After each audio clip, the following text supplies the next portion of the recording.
श्री निशान सिंह जी के बारे में मैं रिक्वेस्ट करूंगा निशान सिंह जी को कि वो आएं और अपना संबोधन करें। तालियों की गड़गड़ाहट जरा जोर से होनी चाहिए, जोरदार तालियां। सरदार निशान सिंह जी।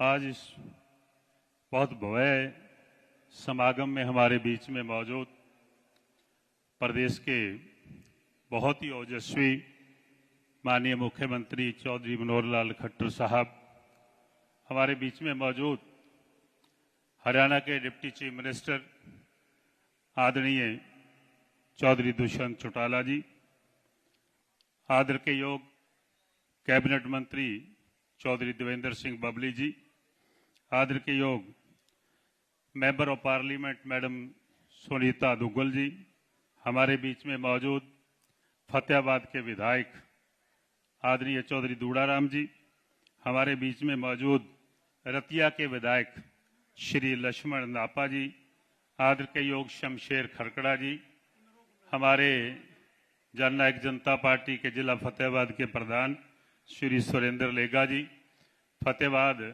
जिला के भारतीय जनता पार्टी के अध्यक्ष श्री बलदेव सिंह गुरुआ जी, मांचा सीन, सभी सम्मानित साथीगण जितने भी हमारे सामने मौजूद हैं, जगह जगह से आए हुए मेरे बहुत ही आदर के योग भाइयों और बहनों, आज हमारे बीच में माननीय मुख्यमंत्री जी पधारे हैं, उप मुख्यमंत्री जी पधारे हैं। मैं उनको खुशामदीद कहता हूं, उनका वेलकम करता हूं, उनका स्वागत करता हूं। और आपकी भारी भीड़ आज उनका संबोधन सुन करके जाएगी और मुझे बहुत उम्मीद है, बहुत आशा है कि टोहाना क्षेत्र के लिए आज वो पूरी तरह से हरियाणा सरकार का जो खजाना है वो टोहाना के विकास के लिए खोल कर जाने का काम करेंगे। दोस्तों, हमारे बीच में आज भारत के महान योद्धा सुभाष चंद्र जी बोस को नमन करने के लिए, उनको याद करने के लिए हम लोग इकट्ठे हुए। और वो योद्धा जिनकी वजह से आज हम लोग आजाद भारत में सिर्फ खुली हवा में सांस नहीं ले रहे, उनकी वजह से, उनके बलिदानों की वजह से, उन जैसे और सैकड़ों हजारों बलिदानियों की वजह से आज भारत पूरी दुनिया में आज अग्रणी स्टेज पर है। मैं उनको नमन करता हूं, उनके चरणों में नमन करता हूं। जो सोच उनकी थी उस सोच को हम भी बनाने का काम करें, हम की उन सोच का अनुसरण करें, हमारे भारत को आगे ले जाने का काम करें, सेल्फिशनेस छोड़ करके उन जैसे बलिदानियों का अनुसरण करने का काम करें। दोस्तों, मैं लंबी बात नहीं करूंगा क्योंकि काफी समय लग चुका, मुख्यमंत्री जी के और भी कार्यक्रम है।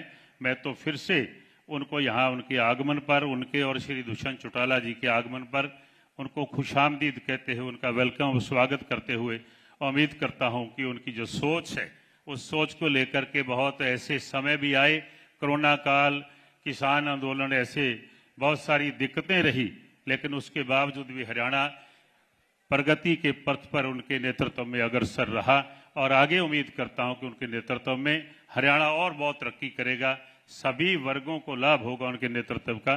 बहुत बहुत धन्यवाद, बहुत बहुत शुक्रिया। जोरदार तालियों से धन्यवाद करें सरदार निशान सिंह जी का। अब मैं आमंत्रित करूंगा सांसद महोदया को कि वो आएं और हमारे बीच में अपना वक्तव्य रखें। तालियों की गड़गड़ाहट कम नहीं होनी चाहिए, जोरदार तालियों से स्वागत कीजिए सांसद महोदया जी का।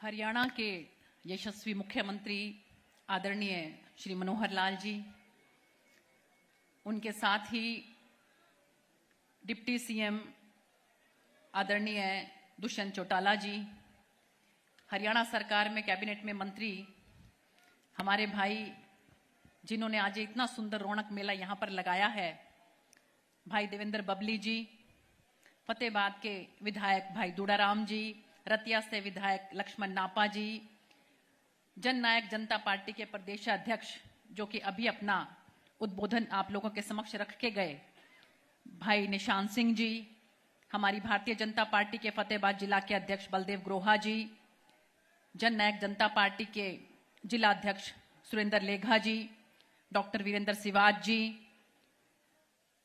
मान सम्मान के योग्य मेरे बड़े बुजुर्गों, माताओं, बहनों, जिला प्रशासन, प्यारे भाइयों, छायाकार बंधुओं और मेरा भाई, मेरा बेटा बल्कि सलमान अली, जिसने इतने सुंदर प्रस्तुति आप लोगों के समक्ष दी। जोरदार ताली एक बार आप सलमान अली के लिए बजाएं। तो आज हम सब यहां पर नेताजी की 126वीं जयंती के उपलक्ष्य में एकत्रित हुए हैं। लेकिन बड़ी खुशी की बात यह है कि हमारे भाई देवेंद्र बबली जी पिछले 15 सालों से इस दिन को चुनकर यह मधुर मिलन का कार्यक्रम करते हैं। तो मैं तहे दिल से उनको साधुवाद देती हूं कि उन्होंने इतना अच्छा दिन चुना है भाईचारे के लिए, क्योंकि नेताजी जो हैं वो भी भाईचारे के बहुत बड़े प्रतीक थे। ऐसे समय में जब हमारा देश गुलाम था, ऐसे समय में कि जब हमारे देश को इस तरह के विचार के इंसान की जरूरत थी, तब उन्होंने हमारे भारत का झंडा बुलंद किया और आजाद हिंद फौज बनाई।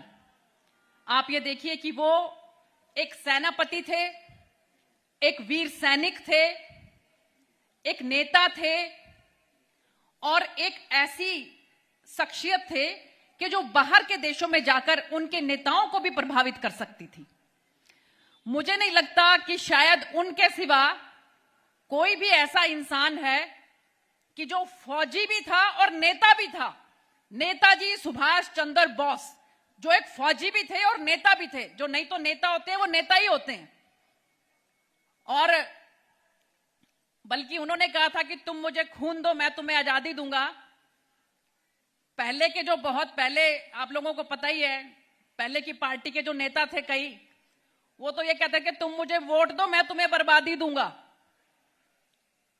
तो ऐसे हमारे नेताजी थे जिन्होंने इस देश को आगे बढ़ाया और उनके जो बातें हैं अगर वो अपने जीवन में हम अब उतार लें तो मुझे लगता है कि हमारे देश को आगे बढ़ने से कोई नहीं रोक सकता। उन्होंने कहा था कि सबसे बड़ा अपराध अन्याय सहना और गलत के साथ समझौता करना है। तो हमें अन्याय भी नहीं सहना और गलत के साथ समझौता भी नहीं करना। और जो अपनी ताकत पर भरोसा करते हैं वो आगे बढ़ते हैं और जो उधार की ताकत वाले होते हैं वो घायल हो जाते हैं। ये सब बातें नेताजी सुभाष चंद्र बोस ने उस समय में कही थी। आप देख रहे हैं कि किस तरह से हमारे माननीय मुख्यमंत्री जी पूरे देश को, पूरे हरियाणा प्रदेश को एक सूत्र में पिरोए हुए हैं। उन्होंने बिना किसी भेदभाव के पूरे हरियाणा में जिस तरह से विकास कार्य करवाए हैं, आज ही आप लोगों ने देखा कि मुझे लगता है कि शायद 300 करोड़ से भी ज्यादा लागत की योजनाएं जो हैं उनका आप लोगों के सामने उद्घाटन माननीय मुख्यमंत्री जी ने किया। तो ऐसे मुख्यमंत्री जी हमें मिले हैं। मैं उम्मीद करती हूं कि आज भी हमारे फतेहाबाद जिले को, बल्कि मेरी सिरसा लोकसभा को मैं तो कहूंगी कि बहुत यहां पर आज सौगात देकर जाएंगे। इन्हीं उम्मीद के साथ आप लोगों ने अभी देखा कि किस तरह से चिरायु आयुष्मान भारत जो है वो केंद्र सरकार की योजना है, लेकिन उसके अंदर भी अंत्योदय के माध्यम से कुछ सोचकर माननीय मुख्यमंत्री जी ने उसको चिरायु हरियाणा के नाम से जो आगे बढ़ाया है, ये केवल उनके विचार से ही संभव है। अंत्योदय में उन्होंने काम किया और इस विचार को आगे बढ़ाया। मैं तहे दिल से माननीय मुख्यमंत्री जी का चिरायु हरियाणा पूरे हरियाणा को देने के लिए बहुत बहुत धन्यवाद करती हूं। इन्हीं शब्दों के साथ आप लोगों को भी मालूम होगा कि जय हिंद का नारा जो है वो भी हमारे नेताजी ने दिया था। आज हम कितने गर्व के साथ कहते हैं कि जय हिंद। आप पीछे पीछे बोलिए, जय हिंद, जय हिंद, जय हिंद। ये जय हिंद का नारा जो है ये भी हमारे नेताजी सुभाष चंद्र बोस ने दिया था। तो इन्हीं शब्दों के साथ आपका बहुत बहुत धन्यवाद। जय हिंद, जय भारत, भारत माता की बहुत बहुत धन्यवाद। बहुत बहुत धन्यवाद सांसद महोदया। तालियों की गड़गड़ाहट कम प्रतीत हो रही है। जोरदार तालियां बजा दीजिए। माताएं बहनें केवल प्रयास कर रही हैं, भाइयों के हाथ क्यों बंधे हैं मुझे पता नहीं। जोरदार तालियां बजा दीजिए। और आपकी इन्हीं तालियों की गड़गड़ाहट के बीच में मैं बुलाना चाहूंगा आज के इस कार्यक्रम के आयोजक वे पंचायत वे विकास मंत्री हमारे हर दिल अजीज हमारे बड़े भाई श्री देवेंद्र सिंह बबली जी को। वो आए और हमारे बीच में अपना संबोधन प्रस्तुत करें। भारत माता की। आज मदर समारोह में और प्रगति रैली यहां हमारे प्रदेश के माननीय यशस्वी मुख्यमंत्री मनोहर लाल जी, हमारे हरियाणा सरकार में डिप्टी सीएम, हमारे पार्टी के नेता और युवा और बहुत ही विजनरी सोच रखने वाले श्री दुष्यंत चौटाला जी, हमारे पार्टी के प्रदेश के अध्यक्ष माननीय सरदार निशान सिंह जी, हमारे सरसा जिले से सांसद बहुत ही बुद्धिमान और सबको साथ लेकर चलने वाली श्रीमती सुनीता दुग्गल जी, हमारे विधानसभा में विधायक साथी हमारे बड़े भाई श्री दूणाराम जी, हमारे रतिया से विधायक हमारे भाई लक्ष्मण नापा जी, हमारे पार्टी के फतेहाबाद से कैंडिडेट रहे हमारे बड़े भाई और एक समाज सेवी डॉक्टर वीरेंद्र सिवाज जी, भारतीय जनता पार्टी के जिला के अध्यक्ष श्री बलदेव ग्रोहा जी, हमारे पार्टी के जिला के अध्यक्ष श्री सुरेंद्र लेगा जी, हमारे पार्टी के पूर्व में प्रधान रहे तैयब घासेड़िया जी, हमारे संघर्ष के साथी हमारे छोटे भाई Gajay Singh Kamlana ji, senior deputy mayor Gurgaon, Shri Pawan Khargoda ji chairman, Shri Jan Mohammad जी चेयरमैन जिला परिषद, श्री हमारे पार्टी के सीनियर नेता कुलजीत कुलडिया जी, हमारे जिला परिषद की वाइस चेयरमैन श्रीमती कैलाशो देवी जी, हमारी अनिता कुंडू जी और पूरा यहां पहुंचा हुआ जिला प्रशासन, सम्मानित मंच, यहां पहुंचे मेरे मीडिया के साथी और जो मेरे अपने मेरे टोहनल का वासी मेरे पिता तुल्य मेरे बुजुर्गों, नौजवान साथियों, मेरी मातृ शक्ति, मेरी माताएं बहनें, सबसे पहले तो मैं पूरा टोहनल का वासियों की तरफ से इस नहरों की नगरी में इस देशभक्तों की भूमि पर माननीय मुख्यमंत्री जी का अभिनंदन करता हूं, स्वागत करता हूं। साथियों, आज इस प्रोग्राम में आप सब ने पूरे टोहाना हल्का के हमारे 36 बिरादरी के समाज के लोगों ने, मेरी माताओं ने, बहनों ने, मेरे बुजुर्गों ने, मेरे नौजवान भाइयों ने जो आकर हमें आशीर्वाद देने का काम किया है और माननीय मुख्यमंत्री जी और डिप्टी सीएम दुष्यंत जी का स्वागत किया है। मैं नतमस्तक होकर मेरे सब सोशल जो साथी हमारे जागो दिशा सही सोचने के संगठन के साथी हैं उनका अभिनंदन करता हूं, स्वागत करता हूं। साथियों, आज ये मेरे लिए सौभाग्य की बात है, आज नेताजी सुभाष चंद्र बोस जी की जयंती है और ये हमारा सौभाग्य है कि आज पूरा हल्का और पूरे प्रदेश में से जो हमारे साथी आए हैं, आज हम इसको यहां मनाने के लिए इकट्ठा हुए। मधुर समारोह माननीय मुख्यमंत्री जी, आपको मैं बताना चाहूंगा, हमारे टोहाना हल्के के अंदर जो यहाँ राजनीति थी, एक दबाव, डर और भय की राजनीति थी, पक्षपात की राजनीति थी, परिवारवाद की राजनीति थी और हमारे लोगों को डरा कर दबा कर रखा जाता था। एक सोशल संगठन खड़ा हुआ और एक बदलाव टोहाना के अंदर, बहुत बड़ा बदलाव मेरे हल्कावासी लेकर आए।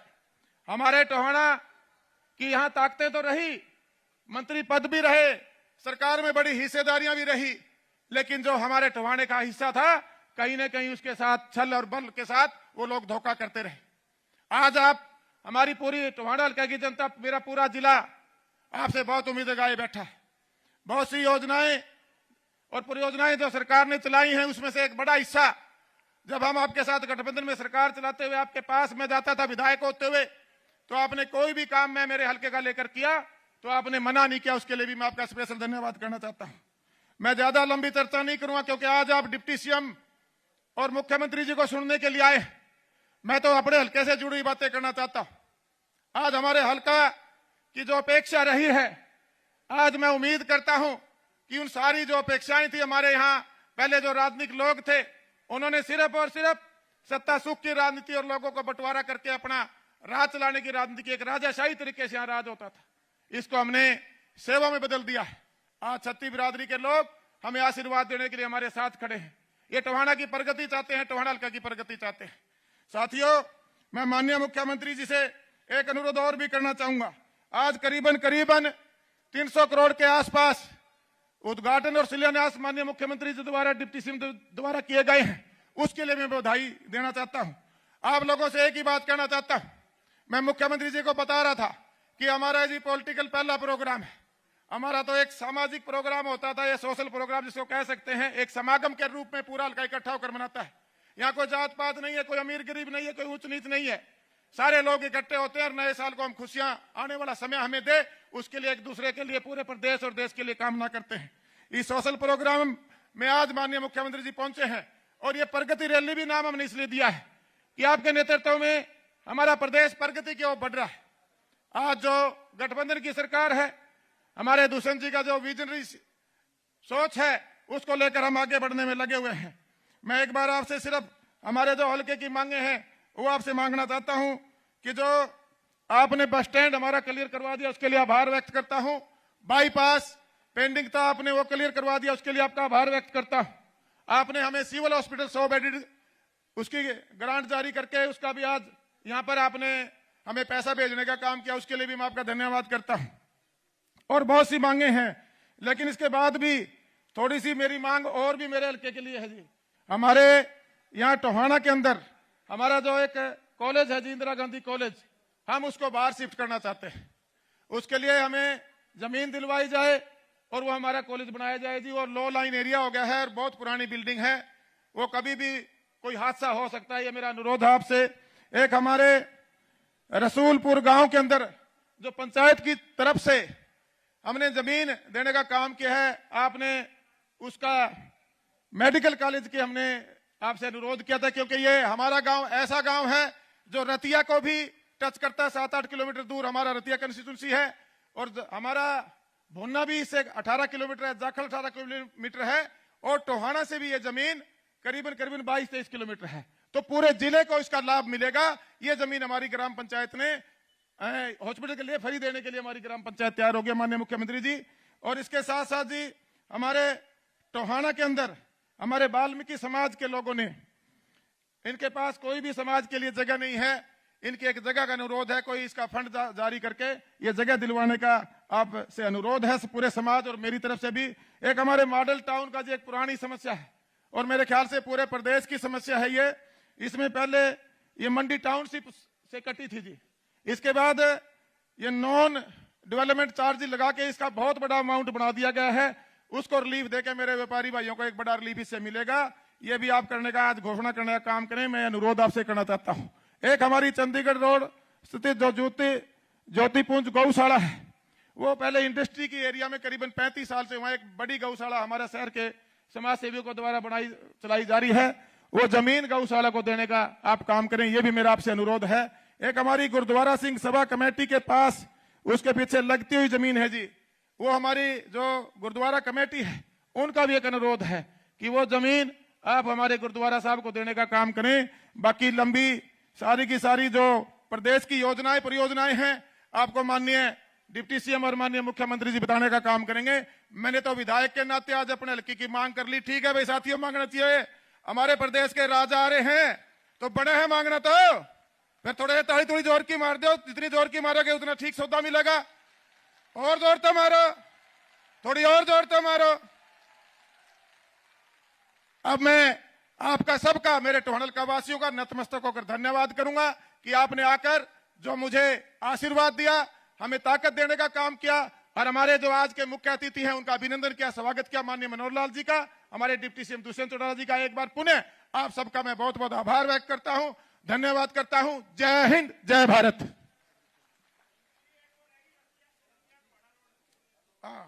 ये रोड सर 5 हैं, मैं सॉरी कहना भूल गया, 5 हैं हमारी।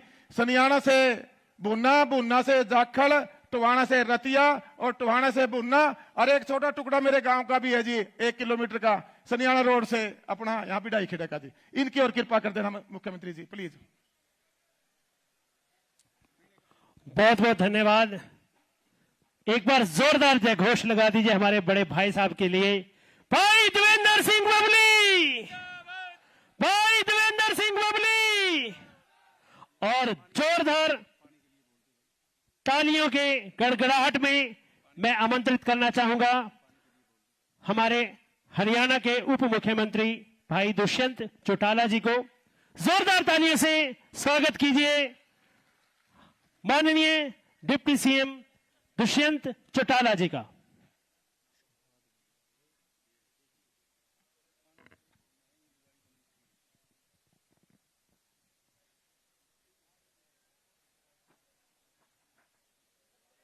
स्वर्गीय भारत के वीर सपूत, वीर स्वतंत्रता सेनानी नेताजी सुभाष चंद्र बोस के 126वीं जयंती के उपलक्ष्य में टोहाना के अंदर इस मधुर मिलन समारोह में आए हमारे बीच प्रदेश के मुख्यमंत्री श्री मनोहर लाल जी, जननायक जनता पार्टी के प्रदेश अध्यक्ष सरदार निशांत सिंह जी, कैबिनेट में हमारे साथी, आपके सुख दुख के साथी विधायक देवेंद्र बबली जी, सांसद सुनीता डुग्गल जी, हमारे बीच में फतेहाबाद के विधायक दूडाराम जी, रतिया के विधायक नापा जी, हमारे दोनों जिला के अध्यक्ष सुरेंद्र लेगा जी, बलदेव सिंह जी, हमारे बीच में मौजूद डॉक्टर शिवाज, हमारे बीच में मौजूद चेयरमैन एससी फाइनेंस कॉरपोरेशन भाई पवन जी, तमाम मंच पर बैठे हमारे सम्मानित सदस्यगण और टोहाना के कोने कोने से आए बुजुर्गों, मेरी माताएं, बहनें, युवा साथियों, आज 2 साल बाद इस मधुर मिलन समारोह में आपके बीच में दोबारा आने का मौका मिला और खुशी हुई ये देखते हुए कि क्षेत्र कोरोना की महामारी के बाद भी कैसे प्रगति के पथ पर चला। आज 250 पौने 300 करोड़ के जो माननीय मुख्यमंत्री जी ने शिलान्यास किए, ये दर्शाते हैं चाहे वो पीने के पानी की व्यवस्था हो, चाहे हमारे बिल में बीच में इंडस्ट्रियल ट्रेनिंग इंस्टीट्यूट हो, सड़कें हो, हर प्रकार से हरियाणा सरकार ने टोहाना को आगे तरक्की के पथ पर ले जाने का काम किया। और एक चीज जो परसों ही बहुत लंबी मांग को हमने पूरा किया, वो आपके बस स्टैंड की जमीन खरीदने की बात थी। मुझे याद है 2 साल पहले आया था जब बबली जी आ खड़े कह रहे थे कि जी बस स्टैंड बना दो, बहुत लंबी मांग है, 15 साल से पेंडिंग है। और मैं सीएम साहब का आभार प्रकट करूंगा कि परसों जब ये मांग आई तो ई भूमि के अंदर जब हम खरीदने का काम करें तो इनने कहा कुछ हो जाए, मैंने परसों उद्घाटन करना है, इस जमीन को खरीदने का काम करो। और खुशी की बात है कि आज उसकी शिलान्यास का पत्थर रखा गया और उसका लाभ पूरे इलाके को मिलेगा। साथियों, एक चीज और जरूर बोलना चाहूंगा कि आपके गांव में बड़ा सुंदर डेवलपमेंट इस पार्क की, कम्युनिटी सेंटर की, इसकी करी गई और ये मॉडल पूरे प्रदेश में रेप्लिकेट किया जा रहा है। आज चौपाल का जमाना नहीं रहा जहां हम बात करते कि समाज की चौपाल बनाओ, बारात को रोकने के लिए सब लोग समृद्ध हो गए। महाराज जरूरत है कि गांव के लोगों को मैरिज प्लेस ढूंढ के शादी ना करानी पड़े, ऐसी व्यवस्था गांव में बने। और हमारा प्रयास रहा है, आप गुड़गांव चले जाओ, जीत चले जाओ, आज टोहाना में आपके यहाँ इतना खूबसूरत बन रहा है। ये व्यवस्था धीरे धीरे बनेगी, मगर इसके साथ साथ आज ग्रामीण अंचल में शिक्षा का स्तर बढ़ाने की भी जरूरत है। आज आपके यहां से कोई टोहाना पढ़ने जाता है तो उसको कम से कम साइकिल पे भी आधा घंटा जाने का और आधा घंटा पढ़ाई के लिए आने का लगता है। 1 घंटा जीवन का खराब होता है। और वही शहर में बैठे हुए आदमी को व्यवस्था में सुधार है कि वो 5 मिनट में ट्यूशन पहुंच जाता है, कोचिंग के लिए पहुंच जाता है और 5 मिनट में आ जाता है। और उसके लिए हमारी सरकार ने प्रयास भी किया है और उसको गति के साथ आगे ले जाने का भी काम कर रहे हैं कि प्रत्येक गांव लेवल पर जहां पढ़ी लिखी पंचायतें तो हमने बना दी, वहां लाइब्रेरी की व्यवस्था हम करने का काम करें, जिस व्यवस्था से गांव के बच्चे को भी कॉम्पिटिटिव एग्जाम्स की किताबें लेकर अफसर बनाने का जो सपना हमारा है, उस सपने को पूरा करें। और केवल मात्र यहां का नहीं, वो सपना हरियाणा प्रदेश की नौकरियां या केंद्र की नौकरियां तक सीमित नहीं, चाहे वो पंजाब की हो, चाहे वो राजस्थान की हो, चाहे उत्तर प्रदेश मध्य प्रदेश की हो, उनके अंदर भी अपनी हिस्सेदारी डालने का काम करें। मैं अभी आपके गवर्नमेंट हॉस्पिटल के लोगों को चिरायु योजना के बारे में बोलते सुन रहा था। हरियाणा ने वो मॉडल बनाकर दिया है।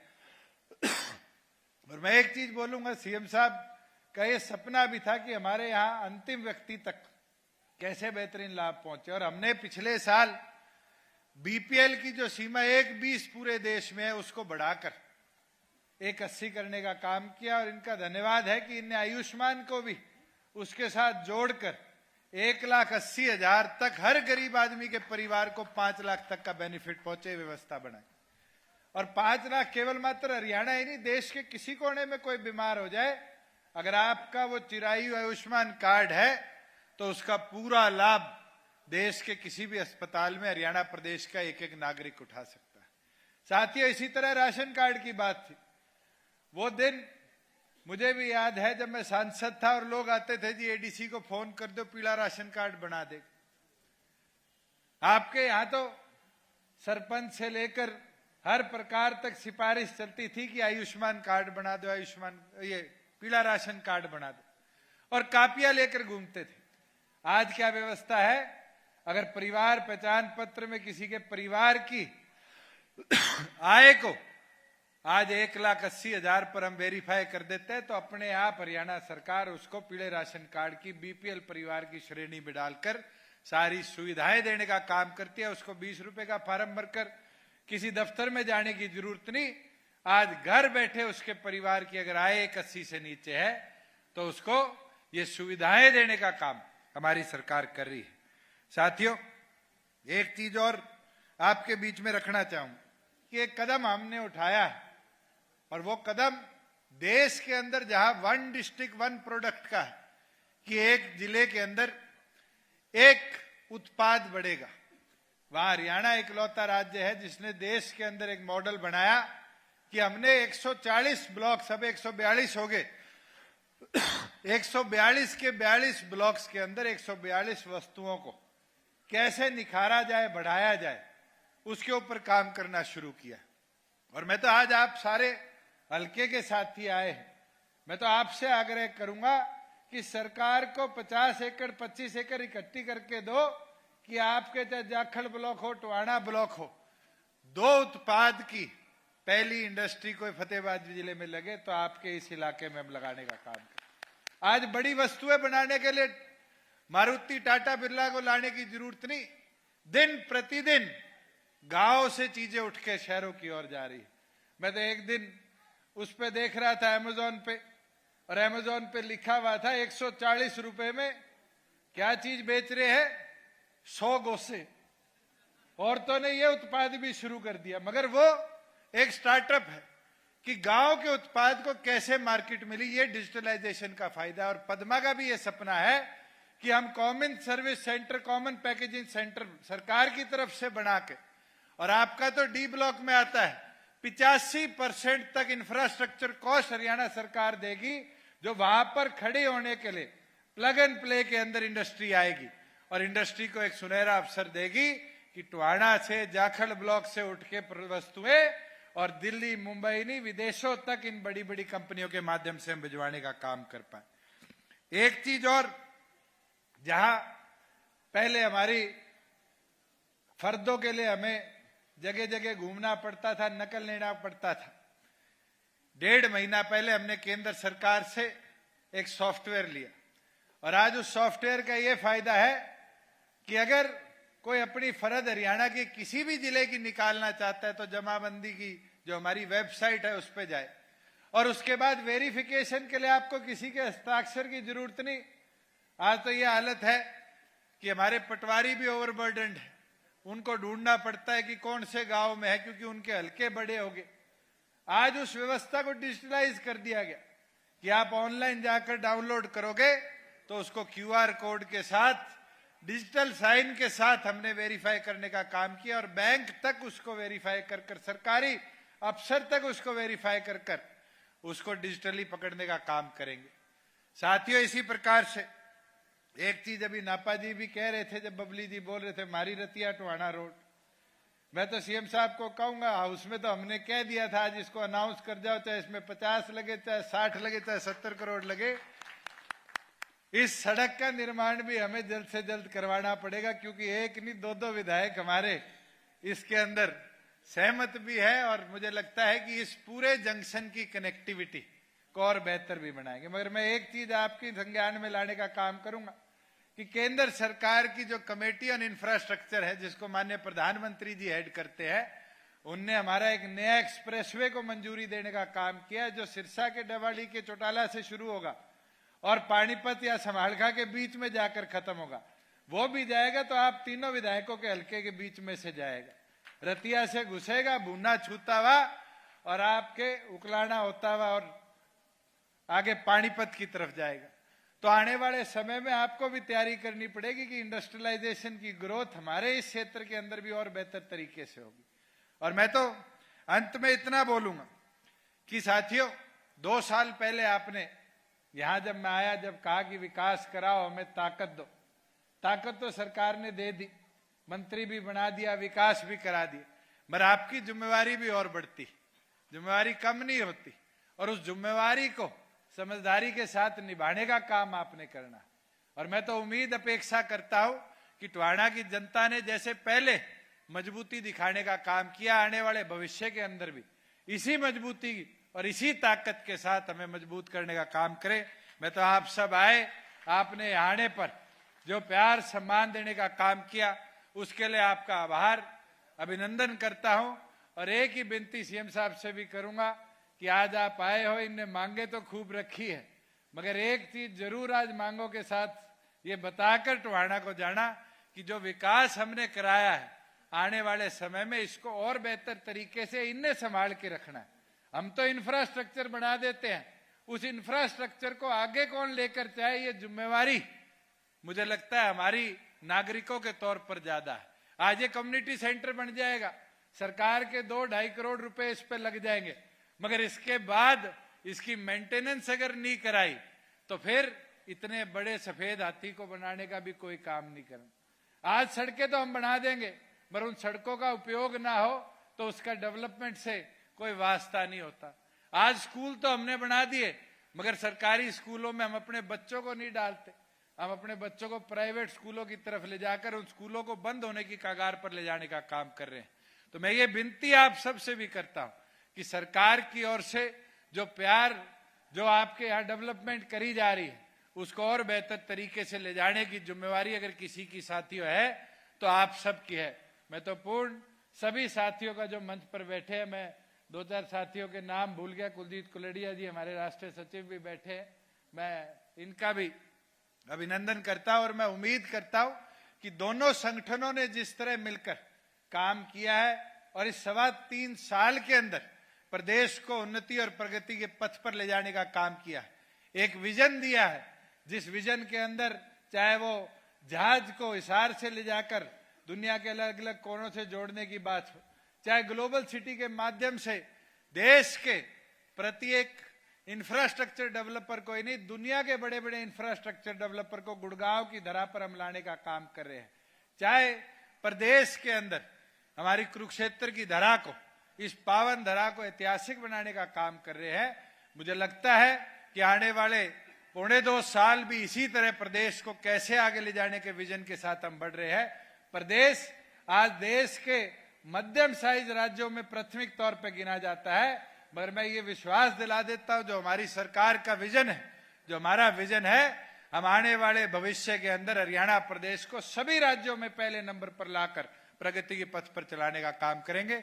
आप सब आए, आपने नेताजी सुभाष चंद्र जी बोस की आज जयंती पर जो इकट्ठा होकर देशभक्ति की प्रेरणा देने का काम किया, मैं इसके लिए आपका आभार प्रकट करता हूं। जय हिंद।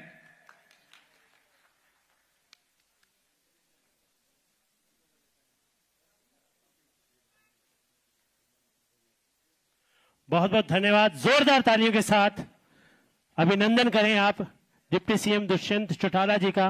तालियों की गड़गड़ाहट यहां तक पहुंचनी चाहिए।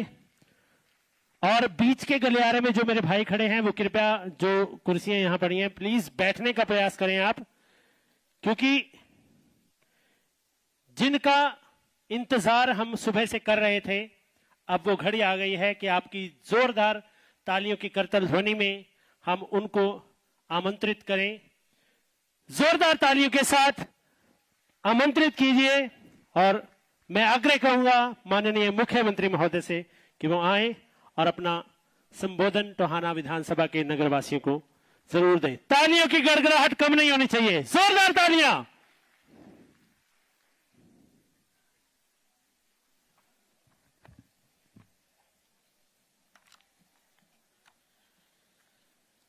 मित्रों, आज का दिन एक बहुत विशेष दिन, और इस दिन आपके जोशो खरोश को देखना है, सुनना है, नापना है। कितना जोश आप में है। भारत माता की। भाई ये आवाज तो टोहाना कस्बे तक भी नहीं गई। हम तो चंडीगढ़ की और दिल्ली की बात करते हैं। भारत माता की। पीछे वाले कोने में या तो मेरी आवाज नहीं सुन रही या फिर वो लापरवाह होकर बैठे हैं। भारत माता की। बहुत बहुत धन्यवाद। नेताजी सुभाष चंद्र बोस एक ऐसा नाम जिनकी याद आते ही उनके विचारों के बारे में जैसा हम सोचते हैं तो रोंगटे खड़े हो जाते हैं। ऐसे नेताजी सुभाष चंद्र बोस जी के जयंती के दिन पर आज के इस मिलन समारोह के कार्यक्रम में मंच पर विराजमान मेरे साथी, हरियाणा सरकार में उप मुख्यमंत्री श्री दुष्यंत चौटाला जी, हमारे जननायक जनता पार्टी के प्रदेश अध्यक्ष श्री निशान सिंह जी, और आज के इस सभा के संयोजक, मिलन समारोह जिनके आयोजना से कई वर्षों से ये कार्यक्रम चल रहा है। सरकार में मेरे साथ ग्रामीण विकास मंत्री, यहां के विधायक भाई श्री देवेंद्र बबली जी, हमारी इसी क्षेत्र की सांसद बहन सुनीता दुग्गल जी, और इस जिले से दोनों अन्य हमारे विधायक, फतेहाबाद से श्री दुड़ाराम जी, रतिया से श्री लक्ष्मण नापा जी, जिला अध्यक्ष भारतीय जनता पार्टी श्री बलदेव ग्रोहा जी, जिलाध्यक्ष जननायक जनता पार्टी श्री सुरेंद्र लेगा जी। नाम मेरे पास बहुत लंबी सूची है। उपस्थित मंच पर विराजमान सभी हमारे वरिष्ठ नेतागण, सभा में उपस्थित बुजुर्गों, नौजवान साथियों, माताओं, बहनों, कलाकार एवं पत्रकार, छायाकार बंधुओं, आज का ये दिन जैसा बताया मिलन समारोह, एक बहुत ही सुंदर ये नाम दिया गया है। और विशेष तौर पर इसको शायद पहली बार 23 जनवरी का जो दिन इसके लिए तय किया, इससे पहले 1 जनवरी को होता था। एक पंथ दो काज। नेताजी सुभाष चंद्र के बारे में जैसा मैंने बताया, देश की आजादी में बहुत महापुरुषों का योगदान रहा है। कोई नरम दल से, कोई गरम दल से, क्योंकि अंग्रेजों को भगाने के लिए सबकी बहुत बड़ी जरूरत थी। अंग्रेज अपने आप में कहा करते थे कि अंग्रेजी साम्राज्य में सूरज कभी छुपेगा नहीं। अर्थात दुनिया के ऐसे कई देशों में उनका राज हो गया था कि सूरज पूर्व में निकलेगा तब भी किसी ब्रिटिश साम्राज्य में चमकेगा, दोपहर को भी चमकेगा, शाम को भी चमकेगा। अर्थात जहां शाम को चमकेगा वहां दिन होता है, जहां आज रात है फिर उस समय में जब चमकेगा उस समय दिन होता है। पृथ्वी गोल है, तो इस नाते से कहीं ना कहीं सूर्य अंग्रेजी साम्राज्य में चमकता था। लेकिन उस अंग्रेजी साम्राज्य को भारत से उखाड़ने के लिए चाहे नेताजी सुभाष चंद्र बोस हो, चाहे महात्मा गांधी हो, उससे पहले कितने नाम लिए जा सकते हैं। लोकमान्य तिलक का नाम ले सकते हैं, लाला लाजपत राय का नाम ले सकते हैं, डॉक्टर भीमराव अंबेडकर का नाम ले सकते हैं। अलग अलग तरीकों से सबने अपने काम किए। तो मैं तो यही कहूंगा कि नेताजी ने जब आईएनए के नाम से जब आर्मी बनाई थी, उस समय हरियाणा का भी बहुत बड़ा योगदान था। उसमें हजारों की संख्या में नेताजी की सेना में यहां लोग थे, भर्ती हुए थे। ये ठीक बात है कि आज अधिकांश स्वर्गवासी हो गए हैं, क्योंकि 1942 में ये आर्मी बनाई गई थी। आज ठीक उसके 81 साल हो गए हैं।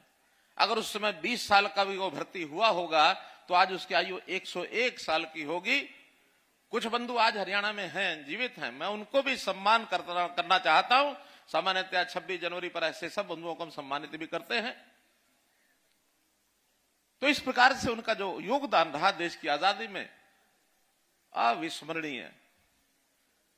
बंधुओं, ये ठीक है कि आजादी उनके सबके प्रयत्नों से हमें मिली 1947 में, लेकिन 47 में ही एक विचार कुछ महापुरुषों के दिमाग में यह भी आने लगा कि इस आजादी को बरकरार रखना ये आजाद भारत के नागरिकों का काम है।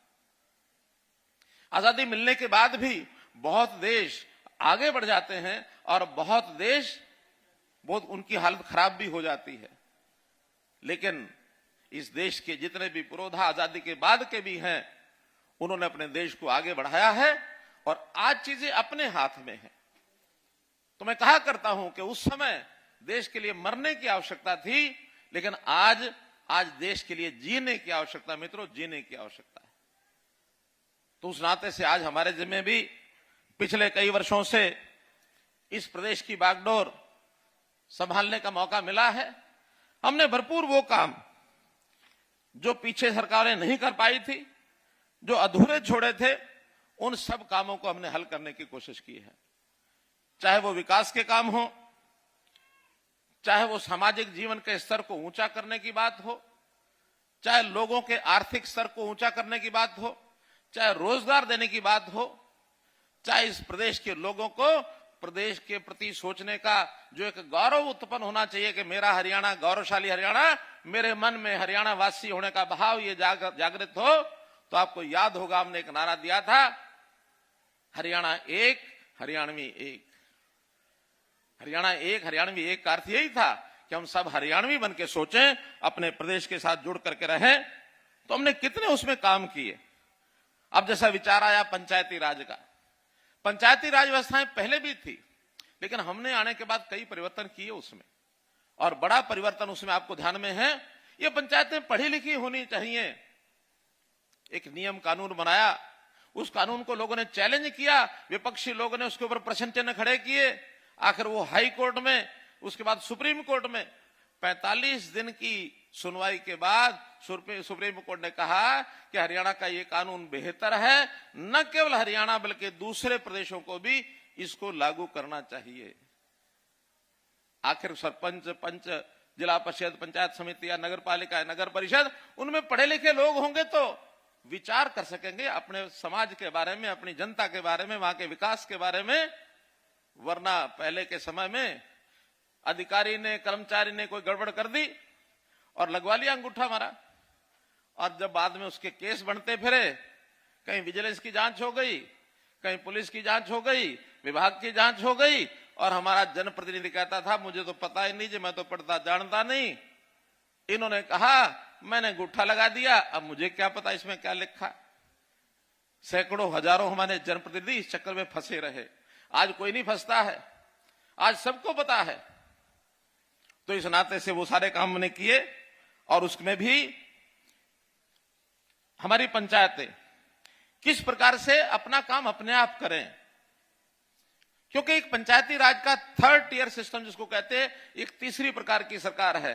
पहली सेंट्रल की केंद्र सरकार, दूसरी प्रदेश की सरकार और तीसरी हमारी जो स्थानीय निकाय की सरकारें हैं, पंचायतें, जिला परिषद, पंचायत समितियां, ये फुल फ्लेज्ड अपने आप में एक प्रकार से पूरी अधिकार रखने वाली सरकार। पिछली सरकारों ने अधिकार नहीं दिए इन पंचायतों को। हमने आने के बाद सरकारों को पंचायतें दी, सरकार पंचायतों को अधिकार दिए, इंटर डिस्ट्रिक्ट काउंसिल बनाई और कहा कि आपके अधिकार सुरक्षित, जो पैसा आपका है वो आपके पास जाएगा, जैसा चाहो खर्च करो, जैसा चाहो खर्च करो। और उसमें निश्चित किसी को 20 लाख छोटा गांव है, बड़ा लाख गांव है, 30 लाख, 40 लाख, 50 लाख, 1 करोड़, 2 करोड़, 3 करोड़, बड़े बड़े गांव भी हैं 30-30, 40-40 हजार की आबादी के हैं। 30-40 हजार की अगर आबादी होगी उसको 7-8 करोड़ रुपया भी मिलता है। तो ये गांव अपने आप अपना प्रस्ताव पारित करें और अपने काम अपने आप कराएं। क्या कराना क्या नहीं कराना ये कराएं। पारदर्शिता लाने के लिए एक डिमांड थी सब तरफ से, बल्कि केंद्र सरकार की ओर से निर्देश था कि केंद्र सरकार पैसा तभी भेजेगी जब पारदर्शी तरीके से काम होगा, ये आने वाली शिकायतें नहीं आनी चाहिए। तो हमने उसमें पारदर्शिता का पैमाना लागू किया। आज खुश है जनता, सब खुश है, क्योंकि हमने सारे अधिकार दिए। अब आपकी फाइल कोई दिल्ली की तरफ मुंह नहीं करेगी, ना डायरेक्टर के पास जाएगी, ना सेक्रेटरी के पास जाएगी। आपके यहीं के चाहे सरपंच है, चाहे ब्लॉक समिति का चेयरमैन है, चाहे जिला परिषद का चेयरमैन है, प्रस्ताव पारित करने के बाद वो अपने आप उसका प्रपोजल बनाएंगे और फिर जो यहाँ के, चाहे वो जेई है, चाहे वो एक्शन है, चाहे एसडीओ है, चाहे सुपरिटेंडेंट इंजीनियर है, बड़े से बड़ा काम 2-2.5 करोड़ से भी ऊपर होगा तब जाकर के चीफ इंजीनियर उसको हाथ लगाएगा, वरना नहीं लगाएगा। आप ही ने पैसा देना है, काम को जांच लो, ठीक है तो दो, नहीं है तो काम करने वाले को पकड़ लो कि भैया ये काम ठीक नहीं है।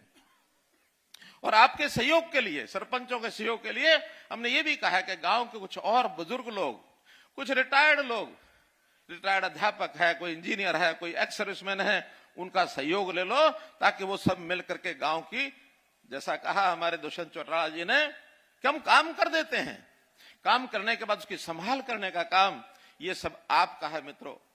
हम बस 6200 गांव हैं, 2000 वार्ड हैं, ऐसे 8000 इकाइयां चंडीगढ़ बैठ करके हम उनको नहीं देख सकते। पैसा दे सकते हैं, लेकिन 8000 इकाइयों में काम ठीक हो, चाहे गली नाली का हो और चाहे बड़े से बड़ा कोई भवन खड़ा करना हो, कोई सड़क बनानी हो, सब काम आपके हवाले हैं। आप जैसा करेंगे वैसा हम करेंगे। हमने गांव में आपकी सरकार को चलाने के लिए ग्राम सचिवालय दिया। हर गांव में ग्राम सचिवालय होना चाहिए। वहां आपकी सरकार बैठे, पटवारी बैठे, ग्राम सचिव बैठे, सरपंच बैठे और वहीं पर कोई ना कोई एक, ये जो हमने अटल सेवा केंद्र CSC केंद्र बनाए हैं कंप्यूटर लेके, वो भी वहीं बैठे। कोई शिकायत केंद्र होना तो वहीं आ जाए, सरकार का अधिकारी कोई कर्मचारी जाए तो वहीं जाए। ये आपका जैसे दिल्ली, जैसे चंडीगढ़ में सचिवालय है, केंद्रीय सचिवालय दिल्ली में है, ऐसे जिलों में भी जिला सचिवालय हैं, ऐसे गांव में भी गांव का सचिवालय, सेक्रेटरिएट। इस सेक्रेटरिएट को भी हमने आबाद करना है। एक सरकार जैसे फुल फ्लेज्ड गवर्नमेंट ये चलनी चाहिए, ऐसा हम प्रबंध कर रहे हैं। इसमें धीरे धीरे कुछ और भी आगे बढ़ना होगा, अधिकार बढ़ाने होंगे, पैसा बढ़ाना होगा। जैसी डिमांड आएगी वैसा वैसा बढ़ाते रहेंगे। कोई कमी पैसे के नहीं है हरियाणा सरकार के पास। 1,77,000 करोड़ का बजट था पिछली बार, अब इस बार हो सकता और बढ़े, बढ़ता ही हर साल बढ़ता है। संयोग से मेरे पास वित्त मंत्री का भी दायित्व है, इसलिए उस नाते से हम आगे बढ़ते हैं।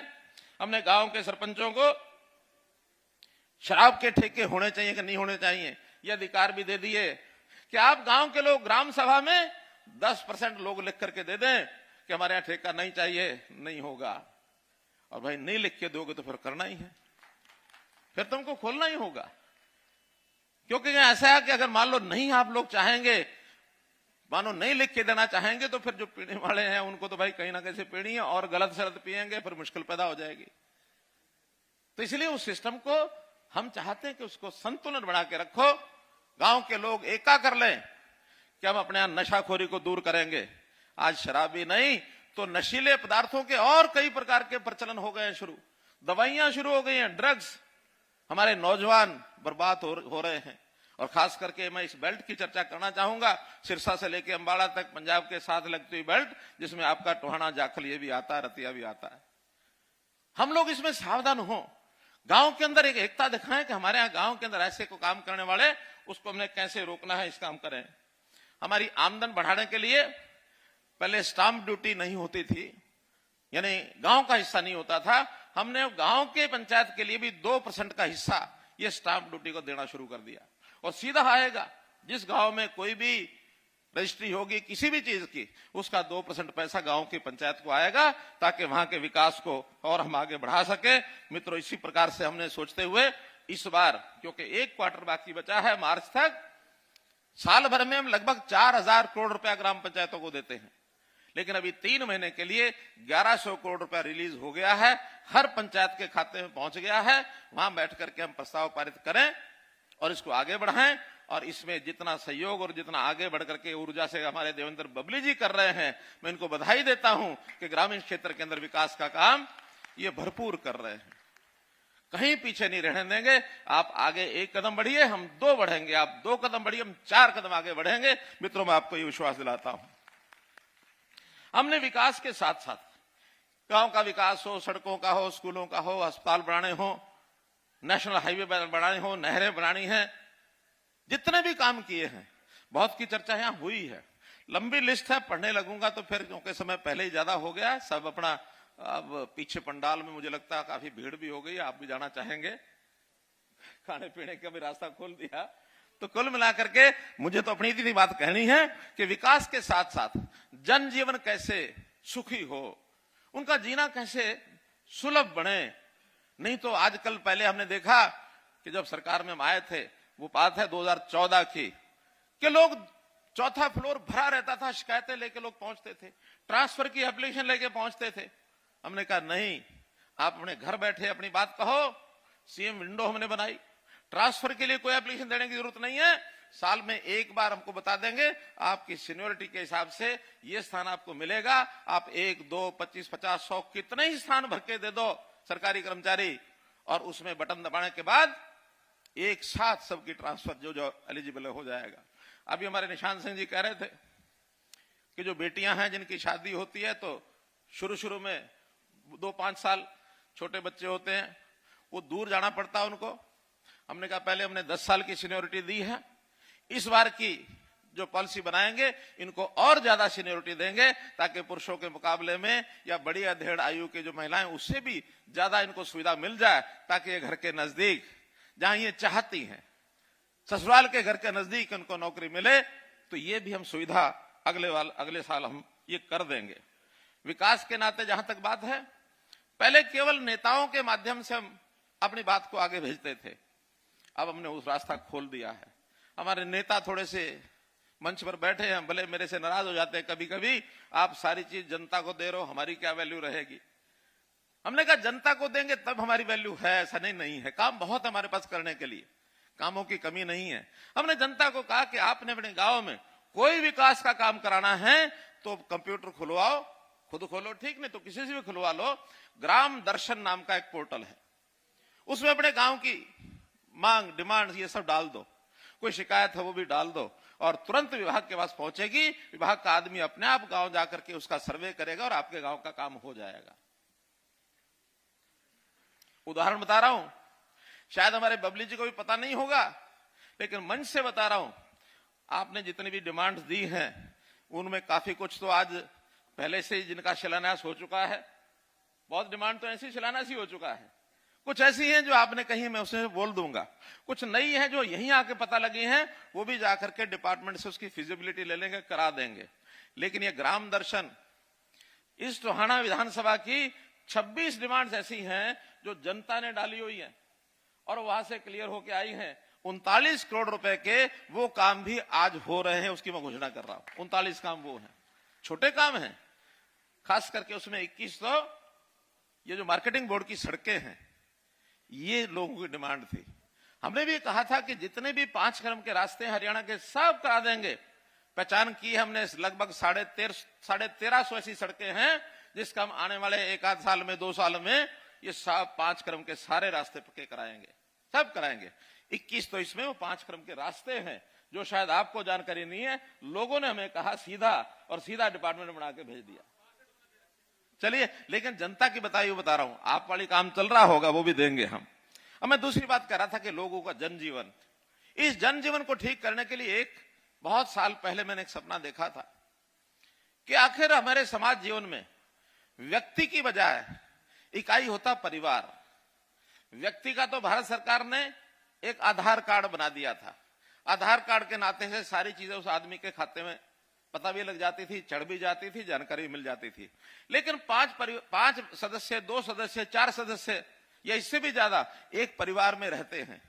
बच्चे भी हैं, बूढ़े भी हैं, नौजवान भी हैं, महिलाएं भी हैं, पुरुष भी हैं, बेरोजगार भी हैं, किसान भी हैं, मजदूर भी हैं, और बड़े जो धनाढ्य लोग वो भी हैं। तो परिवार के नाते सबका स्टेटस क्या है, इसकी जानकारी भी सरकार के पास रहनी चाहिए। इसके लिए हमने परिवार पहचान पत्र नाम की जो कल्पना है, जो 3 साल से हम लोग लगे हुए थे, किन्हीं कारणों से वो देर होती चली गई, लेकिन अब आकर के मूर्त रूप उसने ले लिया है। आज हमारे पास इस समय उस परिवार पहचान पत्र के हिसाब से डाटा क्या है, 2 करोड़ और 85 लाख, ये है 85 लाख, कुछ हजार आगे हो सकते हैं, ये हमारी आज की पॉपुलेशन है। और 72 लाख, कोई 300 के लगभग, 72 लाख 3 हजार के लगभग आज जो है परिवारों की संख्या है। ये लेटेस्ट बता रहा हूं। हर दिन जन्म होता है किसी बच्चे का, वो उसमें चढ़ जाता है। अस्पतालों में या ग्राम पंचायतों में जो चौकीदार होते हैं वो जाके अपना देते हैं, वो चढ़ जाते हैं। हर दिन की पॉपुलेशन, जो पहले कभी 10 साल बाद पता लगती थी कि हमारी पॉपुलेशन क्या है, गांव की, शहर की, जिले की, प्रदेश की, 10 साल के अंदर फिर आगे अगले 10 साल अनुमान लगाते रहते थे। अब हर दिन का पता लगता है कि आज हमारे प्रदेश के अंदर कितने बच्चों ने जन्म लिया। और साथ ही अभी एक चक्र है जीवन का, लोगों की मृत्यु होती है, तो मृत्यु होने के बाद उसका नाम उसमें से कटता है। अपने आप पता लग जाता है कि आज प्रदेश में कितने लोग परिवार पहचान पत्र में से काट दिए गए हैं, कितने ऐसे बाहर से प्रदेशों से आकर के यहां स्थायी रूप से रहने लग गए हैं। 5 साल जिनको हो गए उनका खाता अलग, 5 साल से कम जो है उनका खाता अलग। आज कितने बच्चे 6 साल से लेकर 18 साल तक स्कूल में जाते हैं, कितने सरकारी में, कितने प्राइवेट में, और कितने बच्चे ऐसे जो सरकारी प्राइवेट में नहीं जाते, परिवारों में नाम दर्ज है। आज भी लगभग 2.5 लाख बच्चे ऐसे हैं जिनका नाम ना प्राइवेट स्कूल में है ना सरकारी में है। अब या तो वो बच्चे पढ़ रहे होंगे जो हमारे बिना रजिस्ट्रेशन के जो स्कूल चल रहे हैं, बिना मान्यता के, या उसमें पढ़ रहे होंगे, या किन्हीं कारणों से नहीं पढ़ रहे, घर में बैठे हैं। एक एक बच्चे को हमारे अध्यापक बंधु, स्कूल में जो काम करने वाले लोग, उसको ट्रैक करेंगे कि बच्चा स्कूल में भेजो, क्यों नहीं भेजते हो। 18 साल से 25 साल तक हायर एजुकेशन, उच्च शिक्षा विभाग इनको घर में जाकर देखेगा कि भाई क्या कर रहा है ये आदमी, पढ़ाई कर रहा है क्या, स्किलिंग में है क्या, कहीं रोजगार मिल गया है क्या, या बेरोजगार बैठा है। हम ऐसे परिवारों की पहले चिन्हित कर रहे हैं जिनके परिवार की आय 1 लाख रुपया साल से भी कम है, सिर्फ 8,000 रुपये महीना। इन परिवारों में एक एक व्यक्ति निकाल के लाओ, जिसको ट्रेनिंग कराओ, जिसको कोई काम के लिए लोन चाहिए लोन दो, जिसको छोटी मोटी दुकान करनी दुकान करे, जिसको मजदूरी करनी मजदूरी करे, लेकिन 8,000 तो न्यूनतम इससे आगे बढ़ाओ। हम चाहते हैं 180 से ऊपर सारे परिवार हो जाए। ये जो बीपीएल की संख्या है, बीपीएल कोई पैमाना फिक्स नहीं है। आज 180 हमने किया है, हो सकता है 180 वालों को हम ऊपर बढ़ा दें, फिर इसकी और ऊपर मात्रा बढ़ा देंगे। अभी तक 120 थी। तो हम तो चाहते हैं कि प्रदेश के जो गरीब से गरीब लोग हैं उनको सबको कैसे सहायता की जाए। मुख्यमंत्री परिवार उत्थान योजना हमने बनाई, मुख्यमंत्री परिवार समृद्धि योजना हमने बनाई। ऐसे सब घरों में, यानी जिनके सिर पर छत नहीं है और 180 से नीचे है, इसके लिए सर्वे चल रहा है। वो भी एक नई योजना, प्रधानमंत्री आवास योजना तो चली रही है, हम अलग से एक योजना बनाएंगे प्रदेश की कि ऐसे जो परिवार छूट गए हैं या कोई नए परिवार हैं जिनको घर चाहिए, इनको मकान की व्यवस्था में कितना सहयोग किया जा सकता है, ये हम करेंगे। हमने खेल कूद के लिए बहुत के काम किए। आपको पता है कि हमारा प्रदेश, हरियाणा जो है सारे दुनिया में सबसे ऊपर है। मित्रों, हम कैसे लोगों की आय बढ़े, किसानों की आय बढ़ाने के लिए एमएसपी तो हम 11 फसलों पर दे रहे हैं। छोटी मोटी चलती रहती है तू तड़ाक, आज हमारे गन्ने वाले किसान कहते हैं थोड़ा रेट बढ़ाओ, हम कहते हैं भाई घाटा बहुत हो रहा है, चीनी का रेट नहीं बढ़ रहा है, फिर भी बातचीत चल रही है, कहीं ना कहीं हल निकल आएगा। लेकिन जो छोटे किसान हैं, जो अपनी बिजाई कर ही नहीं पाते, पानी भर गया तो उनके तालाब यानी खेत जो है तालाब जैसे हो गए, और जमीन जो है वाटर लॉगिंग के कारण से बुआई हो ही नहीं। तो इस व्यवस्था को पहले ठीक करें, एक एक फसल को देखें। हर साल मुआवजा भी देना पड़ता है। इस बार मैंने 1100 करोड़ रुपया केवल इस बात के लिए रखा है कि जो पानी खड़ा होता है, खास करके ये जो 6-7 जिले हैं, रोहतक है, जींद है, हिसार है, फतेहाबाद है, सिरसा है, ये जो बीच की बेल्ट है, झज्जर है, सोनीपत है, इस बेल्ट में पानी हजारों एकड़ में खड़ा हो जाता है। सब शिकायतें आती हैं, हम करते भी हैं, कहीं 10 दिन बाद 20 दिन बाद निकलता है। लेकिन व्यवस्था ऐसे करेंगे कि पानी 1-2 दिन के बाद निकल जाए, खड़ी फसल भी खराब न हो। ऐसे बहुत 1100 करोड़ रुपया इसके लिए हमने कर दिया है, चिन्हित कर दिया है। तो मित्रों, करने के लिए बहुत काम है। आज अगर मैं ये बताता रहूंगा तो फिर आप वाली जो जिस बात के लिए आप बैठे हैं वो बात रह जाएगी। इसलिए 2-3 बातें और कह करके फिर उस ओर मैं आता हूं। परिवार पहचान पत्र के नाते हमने एक काम और किया कि राशन कार्ड नए बनाए। हमारे दुष्यंत जी इसकी बात कर रहे थे, 12 लाख लोगों के नए राशन कार्ड बने हैं। 12 लाख परिवारों के जिनके पहले राशन कार्ड नहीं थे। अब सब लोग तो खाने में चले गए, नहीं तो उनको पता होता कितने लोग हैं जिनके राशन, कितने लोगों के नए राशन कार्ड बने होंगे। यहां है कोई बैठा हुआ? इतने सारे लोग हैं। और कुछ लोगों के राशन कार्ड कटे भी है, मैं इसको भी स्वीकार करता हूं। कटे क्यों हैं? 2011 के बाद किसी ने उसका ध्यान ही नहीं दिया कि कौन परिवार राशन कार्ड लेके बैठे हैं। 1.25 लाख लोग तो ऐसे निकले जो इनकम टैक्स की रिटर्न भरते हैं और राशन कार्ड बना रखा है, पीला राशन कार्ड। अब वो तो डिपार्टमेंट से पता लग गया हमको, भी ये लोग हैं, बताओ इनमें से, कहिए 1.25 लाख लोग तो इनमें से आपके इनकम टैक्स भरते हैं। ऐसे लोगों का राशन कार्ड बनना चाहिए क्या? जो इनकम टैक्स भरते हैं बनना चाहिए क्या? नहीं बनना चाहिए। ऐसे ही बहुत पैरामीटर हमने इनकम के लगाए। हाँ, उसमें से जो शिकायतें मिली थी, क्योंकि 1 जनवरी से हमने लागू किया, जिनके कट गए शोरगुल तो करना ही था, सबने किया।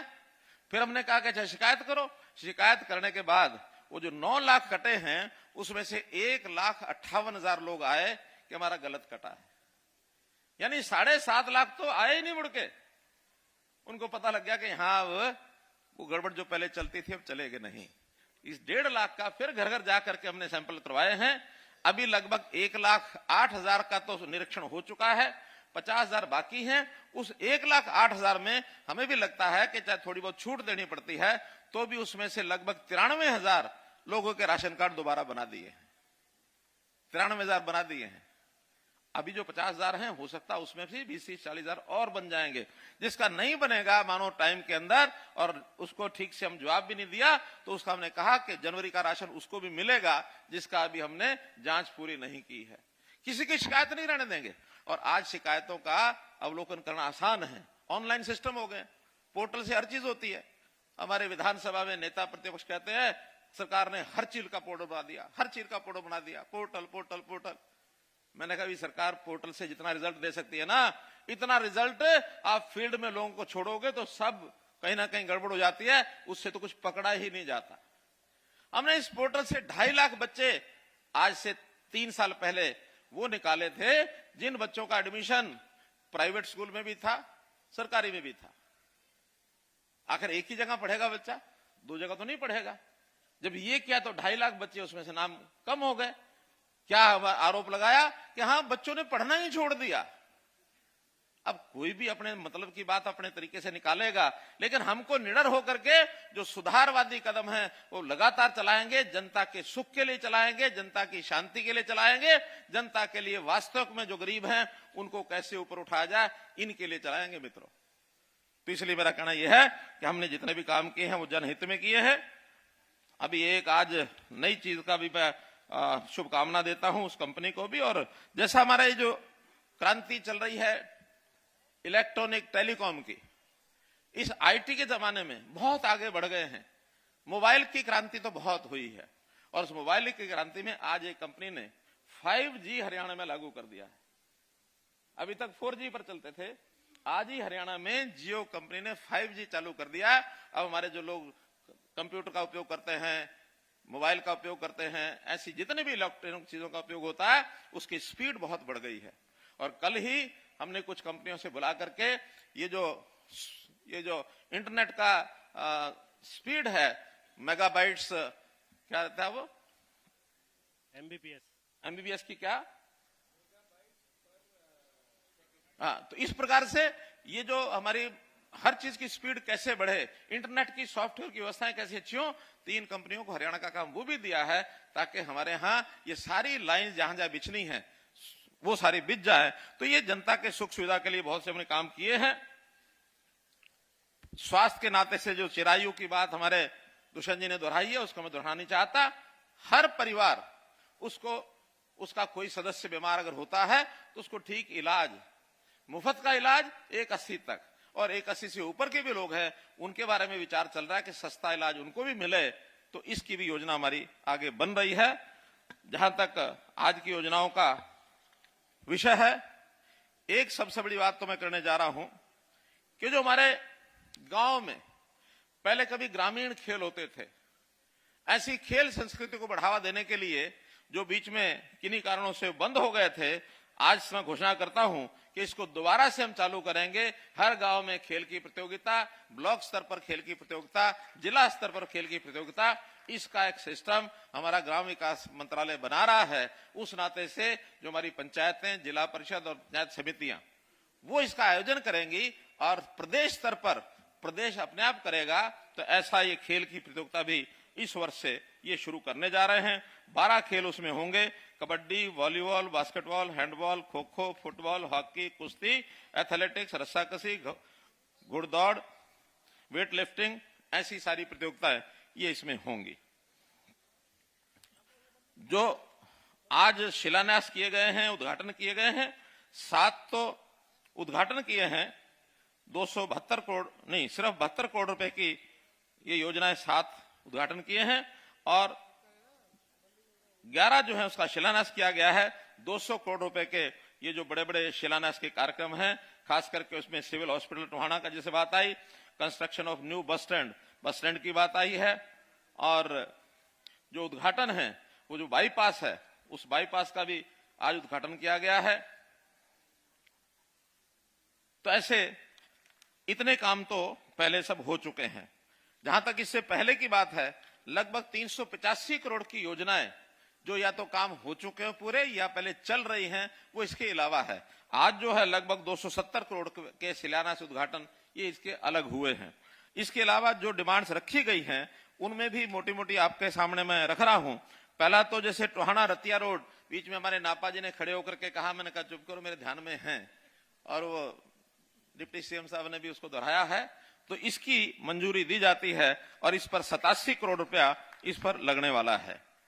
ऐसे ही जाखल धारसूल भूना पाबड़ा सरसौद रोड, ये एमडीआर है, इसकी स्ट्रेंथनिंग और वाइडनिंग, चौड़ाकरण भी होगा और इसका सुदृढ़ीकरण भी होगा।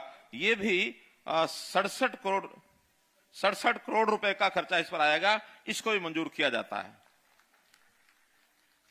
फिर टोहाना भूना रोड, इसको भी 16.5 किलोमीटर है, इसके लिए भी 20.5 करोड़ रुपया इसके लिए भी मंजूर किया जाता है।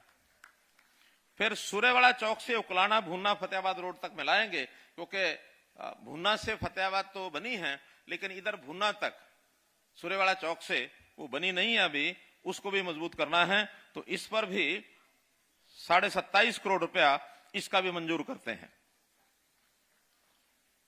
एक टोहाना सन्याना रोड टू बिढ़ाई खेड़ा, जैसा आपने बताया कि एक छोटी रोड है 1.5 किलोमीटर की है, तो इस पर भी 8.5 करोड़ रुपए का लगभग खर्च आएगा, ये भी हम इसको पूरा करते हैं।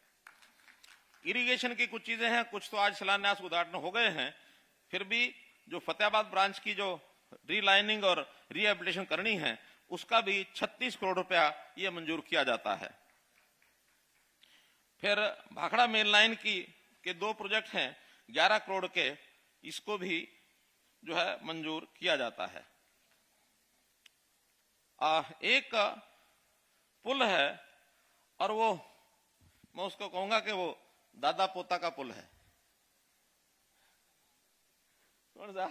बिडाईखेड़ा से और डांगरा तक, क्योंकि कभी कभी रिश्तों में खटास आ जाती है तो खटास को दूर करने के लिए एक पुल कमजोर हो तो उसको मजबूत करना पड़ता है। तो इस पुल को मजबूत करने के लिए वहां जो नहर के ऊपर एक पुल है, बिडाईखेड़ा डांगरा जाते हुए पक्का रोड की जो क्रॉसिंग है, वीआर ब्रिज 23,110 23,100, इस का भी रीमॉडलिंग रिकंस्ट्रक्शन करने के लिए, इस रिश्ते को पक्का करने के लिए भी 10 करोड़ रुपया मंजूर किया जाता है। एक बड़ा काम वैसे तो हमने फतेहाबाद जिले के लिए पहले अनाउंस कर दिया था, लेकिन उसमें जो खास बात है वो आपके लिए बतानी है कि हर जिले में जैसा हमने कहा मेडिकल कॉलेज खुलेंगे, फतेहाबाद जिला भी उसमें एक है जहां मेडिकल कॉलेज पहले नहीं था, घोषणा पहले हम कर चुके हैं।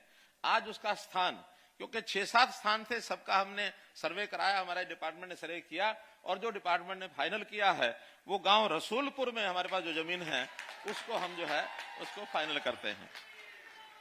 मुख्यमंत्री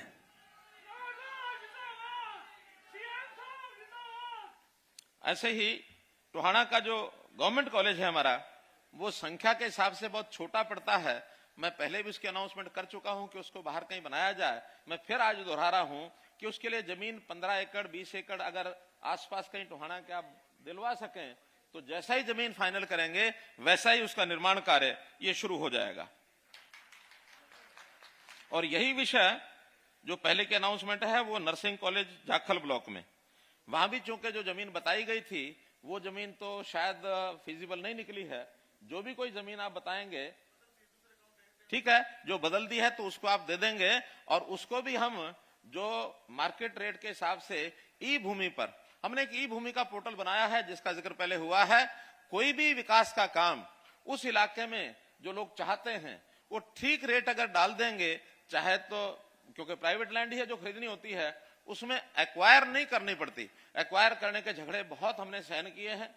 हरियाणा में एचएसवीपी और एचएसआईडीसी इन दोनों की जमीनों में लगभग 25,000 करोड़ ये घाटा हुआ है और ये नुकसान हुआ कोर्ट्स के द्वारा। और फिर अनाउंसमेंट जो आती है लेना पड़ता है फिर फैक्ट्री वालों से और जो मकान बना के सेक्टरों में रहते हैं उनसे। वो हाथ खड़ा कर देते हैं कि भी हमने जब खरीदी थी उस समय तो रेट ये था, आज रेट ज्यादा क्यों मांग रहे हो। शर्त में होता है कि अगर कोई अनाउंसमेंट कोर्ट की आएगी तो उन्हीं को देना पड़ेगा। खैर वो अलग बात, हम फैसले कर रहे हैं जैसे कर रहे हैं, लेकिन आगे से हम किसान से भी आमने सामने बैठ करके जमीन खरीदते हैं, जहां जैसी जरूरत होती है उस हिसाब से हम करते हैं। तो ये जमीनें भी और जो पंचायत की जमीनें होंगी वो कलेक्टर रेट से हम खरीद लेंगे ताकि पंचायत के खाते में पैसा चला जाए। तो ये एक सिस्टम हमने बनाया है। ये दो चीजें हैं जो आप अगर हमको दे देंगे तो निश्चित रूप से इसको भी हम पूरा करेंगे। मित्रों, जैसा मैंने बताया कि आज 270-72 करोड़ के तो शिलान्यास उद्घाटन हुए हैं, 39-40 करोड़ के जो ग्राम दर्शन में मैंने बताया 26 काम वो हुए हैं, और इसके अलावा जो अभी जो डिमांड्स जितनी भी स्वीकार हुई हैं ये भी लगभग 270 करोड़ की ये भी बनती हैं। तो ऐसे ये आज के शिलान्यास उद्घाटन डिमांड्स ग्राम दर्शन और सब मिलाकर के 540 और 40 580 करोड़ रुपए के आपको जनता को समर्पित करते हुए मुझे बहुत खुशी हो रही है। और मैं इस अवसर पर आपको सबको बहुत बहुत बधाई और बहुत बहुत शुभकामना देता हूं। मेरे पास टोहाना विधानसभा के कौन कौन से काम चल रहे हैं ये पूरी लिस्ट है, लेकिन वो चल ही रहे हैं, आपको भी पता है, मुझे भी पता, मंत्री जी को भी पता है, इसलिए उसको दोहराने की बात नहीं है। लेकिन इस अवसर पर मैं पुनः नेताजी सुभाष चंद्र बोस को अपनी ओर से, हरियाणा सरकार की ओर से, आप सबकी ओर से श्रद्धांजलि व्यक्त करते हुए अपनी बात समाप्त करता हूं। बहुत बहुत धन्यवाद, बहुत बहुत आभार। हेलो, बहुत बहुत धन्यवाद मुख्यमंत्री महोदय का टोहाना को इतनी बड़ी सौगात देने के लिए। एक बार जोरदार जयघोष हो जाए। मुख्यमंत्री महोदय, मुख्यमंत्री महोदय। सभी अतिथिगणों का